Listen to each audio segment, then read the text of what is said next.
Good morning class Shri Deepchand Chaudhary Mahavidyalaya से। आज आपके सामने BA फर्स्ट ईयर में जो आपका पहला पेपर है, ठीक है, फर्स्ट सेमेस्टर में आपका है बेसिक साइकोलॉजिकल प्रोसेस, ठीक है। तो सामान्य मनोवैज्ञानिक प्रक्रियाएं जो हैं, इस पेपर में आपका थर्ड यूनिट चल रहा है। यूनिट का नाम है सेंसेशन एंड परसेप्शन, ठीक है। तो अभी तक हमने जितना भी देखा उसके आगे अब हम देखेंगे। तो पहला है आपका, जैसे मान लीजिए इसमें दो टॉपिक आज हमें स्टडी करना है। एक तो समझना है कि जब हम परसेप्शन करते हैं तो परसेप्शन करते टाइम कौन कौन सी मेंटल प्रोसेस वर्क करती हैं, या क्या क्या फैक्टर हमारी मेंटल प्रोसेस का एक भाग होते हैं जो मिल करके परसेप्शन को क्रिएट करते हैं और डिफाइन करते हैं, ठीक है। और दूसरा है कि सेंसेशन और परसेप्शन में अंतर क्या होता है, ठीक है। तो सेंसेशन यानी संवेदना और परसेप्शन मीन्स प्रत्यक्षीकरण, ठीक है। तो दोनों के बीच में क्या डिफरेंस होता है आज हमें ये समझना है। वैसे तो डिफरेंस बिल्कुल ही सरल है, आप अगर एक पहलू को अंतर करना सीख लेंगे तो दूसरा पहलू जस्ट अलग है, ठीक है। ये आपको अंतर करना सीखना होगा। तो पहला फैक्टर है इसमें संग्राहक, ठीक है। तो संग्राहक की जब हम बात करते हैं तो संग्राहक का मीन्स क्या होता है, जो हमारी इंफॉर्मेशन को लेता है और हमारे मस्तिष्क तक भेजने का पहला साधन होता है, वो संग्राहक कहलाते हैं, ठीक है। जैसे मान लीजिए हमारे आँख, कान, नाक, जीभ और त्वचा, ये हमारे लिए क्या होते हैं, संग्राहक, ठीक है। रिसेप्टर्स मतलब रिसेप्टर्स, इनके अंदर की जो सेल्स होती हैं वो रिसेप्टर्स का भाग होती हैं। जैसे मान लीजिए अगर हमारी उंगली है, उंगली को गर्म पानी में डालेंगे तो उंगली की जो ऊपर की स्किन है, स्किन सेंस ऑर्गन में आती है, लेकिन अगर रिसेप्टर कहेंगे तो रिसेप्टर हमारी स्किन से जुड़े जो अंदर की सेल्स होती हैं उन्हें रिसेप्टर्स कहते हैं, ठीक है। जैसे स्किन में जो सेल्स होंगी जो हमारी सूचना को मस्तिष्क तक भेजेंगी वो रिसेप्टर्स कहलाती हैं। तो हम लोग जो संग्राहक होते हैं, रिसेप्टर्स होते हैं, रिसेप्टर्स सेंस ऑर्गन से कनेक्ट होते हैं लेकिन सेंस ऑर्गन नहीं होते हैं। सेंस ऑर्गन अलग होते हैं, सेंस ऑर्गन से जुड़े होते हैं हमारे रिसेप्टर्स, ठीक है। तो रिसेप्टर्स जो है उसका काम क्या होता है, इन्फॉर्मेशन को लेना, ठीक है। जैसे मान लीजिए अगर देखने वाली इन्फॉर्मेशन है, सामने अगर हमें कुछ दिखाई दे रहा है तो उसकी छवि कहाँ बनेगी, हमारी आँखों के रेटिना पे, ठीक है। तो उसकी छवि आँखों के रेटिना पे बनेगी। तो जो रेटिना है, रेटिना की जो सेल्स होंगी जो सूचना को इकट्ठा करके मस्तिष्क तक भेजेंगी उन्हें रिसेप्टर कहेंगे, ठीक है। उनको अपन लोग जैसे मान लीजिए आपके 3-4 प्रकार की सेल्स हैं जो सूचना इकट्ठी करके सीधे मस्तिष्क तक लेके जाती हैं, ठीक है, जिन्हें एमिक्राइन, हॉरिजेंटल, ठीक है, ए सेल्स के नाम से बुलाया जाता है, ठीक है। और गैंग्लियन है और ए बायोपोलर है, ठीक है। तो हाँ, ये 4 प्रकार की सेल्स हैं जो एक दूसरे से कम्युनिकेट करती हैं और यही एक दूसरे की इन्फॉर्मेशन को इकट्ठा करके सीधा ब्रेन तक भेजती हैं, ठीक है।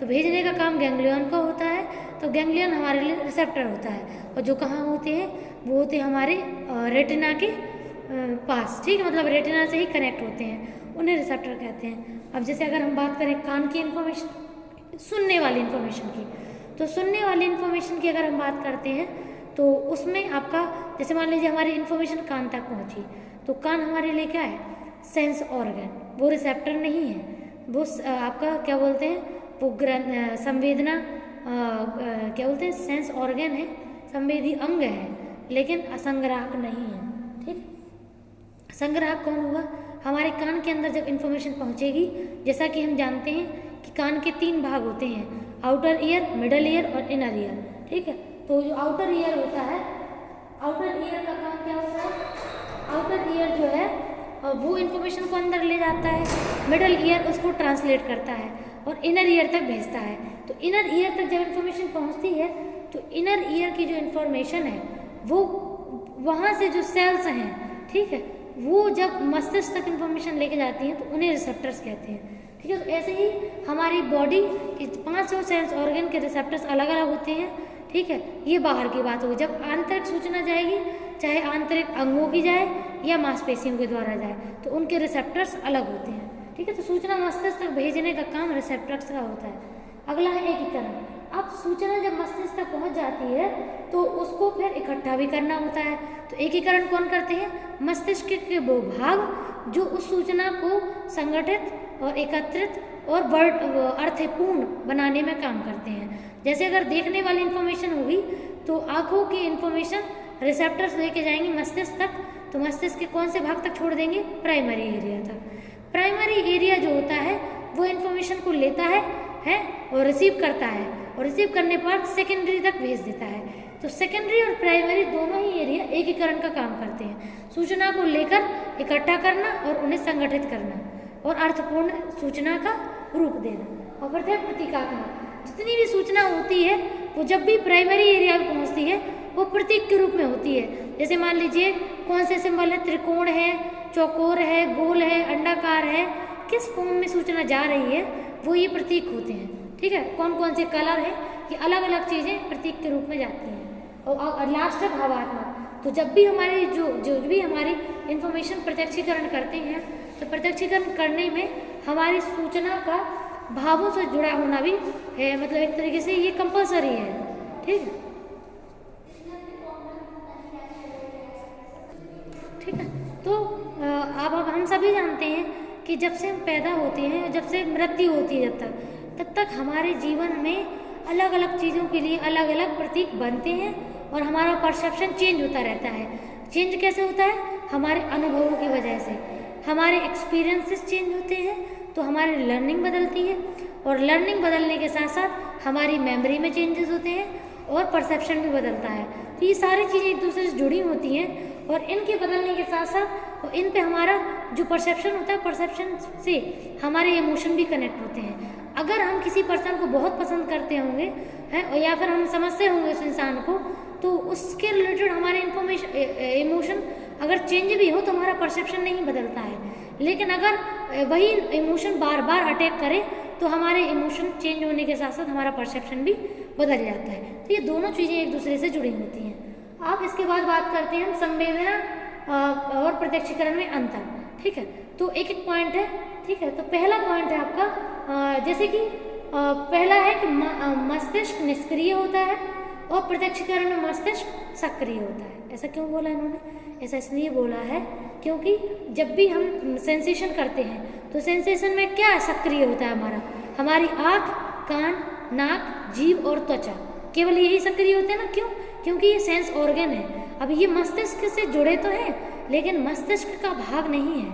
ठीक है, तो जब ये मस्तिष्क का भाग नहीं है तो ऑब्वियस है मस्तिष्क को सक्रिय थोड़ी ना कर सकते हैं, है ना। मस्तिष्क तक जब सूचना इनकी पहुंच जाएगी तब सक्रिय होगा मस्तिष्क। तो जब तक सूचना इन तक होती है तो केवल यही सक्रिय होते हैं, यानी कि सेंस ऑर्गन, लेकिन मस्तिष्क सक्रिय नहीं होता है। और बात करते हैं प्रत्यक्षीकरण की, तो प्रत्यक्षीकरण में इंफॉर्मेशन हमारे मस्तिष्क के भागों तक पहुंच जाती है और उसके बाद हमारा मस्तिष्क सक्रिय हो जाता है।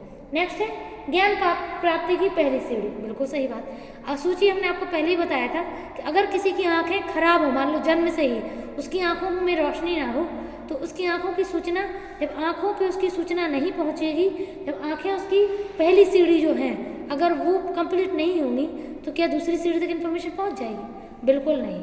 ठीक है, तो यही होता है कि अगर पहली सीढ़ी सही है तो इन्फॉर्मेशन दूसरी सीढ़ी तक यानी कि मस्तिष्क तक पहुंच जाएगी, लेकिन अगर आपके सेंस ऑर्गन सही नहीं है तो आपके ब्रेन तक इन्फॉर्मेशन नहीं जाएगी। या फिर अगर मान लीजिए ऐसा भी होता है कि आपका सेंस ऑर्गन तो ठीक है लेकिन आपके ब्रेन में डिफेक्ट हो गया है, तो यहाँ पहली स्टेप तो ठीक है लेकिन दूसरे में इन्फॉर्मेशन पहुँचने में दिक्कत होगी। नेक्स्ट है जब भी सूचना असंवेदना तक आती है वो अर्थहीन होती है, और जब आपके सेंस ऑर्गन से मस्तिष्क तक पहुँच जाती है या प्रत्यक्षीकरण होता है तो वो कैसी हो जाती है? अर्थपूर्ण। ठीक है, जैसे मान लीजिए अगर आपके सामने से 1 सेकंड में कोई, मतलब 1 सेकंड से भी मिली सेकंड में कोई चीज़ निकाल ली जाए, आप ना समझ पाएँ तो वो आपके लिए सेंसेशन है, लेकिन अगर वो समय थोड़े समय बाद तक रहे तो आप उसे बता सकते हैं तो वो आपका परसेप्शन हो जाता है। ठीक है, तो अर्थहीन वो चीज़ कहलाती है जिसका आप मतलब नहीं बता पा रहे, यानी कि आपको केवल सेंस हुआ लेकिन परसेप्शन नहीं हो पाया, और लेकिन जब आपका परसेप्शन भी हो जाए तो वो अर्थपूर्ण हो जाती है। नेक्स्ट है यह सरल और प्रारंभिक है। बिल्कुल सही बात है, क्योंकि इसमें केवल सेंस ऑर्गन का काम होता है, इनको इन्फॉर्मेशन इकट्ठा करके आगे भेजना होता है। लेकिन अगर बात करते हैं प्रत्यक्षीकरण की तो इस पर इन्फॉर्मेशन जब हमारे ब्रेन के अलग अलग एरियाज में पहुंच जाती है तो वहाँ पे इन्फॉर्मेशन एक विशाल और जटिल रूप ले लेता है। नेक्स्ट है एक तत्व। ठीक है, तो एक तत्व कैसे? इन्फॉर्मेशन को केवल लेना होता है और आगे तक भेजना होता है, लेकिन प्रत्यक्षीकरण में सूचना जब पहुंच जाती है तो उसका आंसर भी रिप्लाई वापस देना होता है। ठीक है, अगला है स्पष्ट ज्ञान। बिल्कुल सही बात है, अस्पष्ट ज्ञान। ठीक है, तो इसमें सूचना जो इन्फॉर्मेशन होती है वो बिल्कुल मीनिंगलेस फॉर्म में होती है, लेकिन जब प्रत्यक्षीकरण में पहुंच जाती है तो वो मीनिंगफुल हो जाती है। लास्ट है आपका पूर्व अनुभवों से संबंध नहीं। बिल्कुल सही बात। जब भी हम सेंसेशन करते हैं, जैसे आँख, कान, नाक, जीभ, त्वचा, उसमें कोई आपका पूर्व अनुभव तो है नहीं है, ठीक है, यहाँ वहाँ की ऐसी कोई जगह ही नहीं है, वहाँ तो केवल सूचना पहुँच के आगे पहुँच जाती है।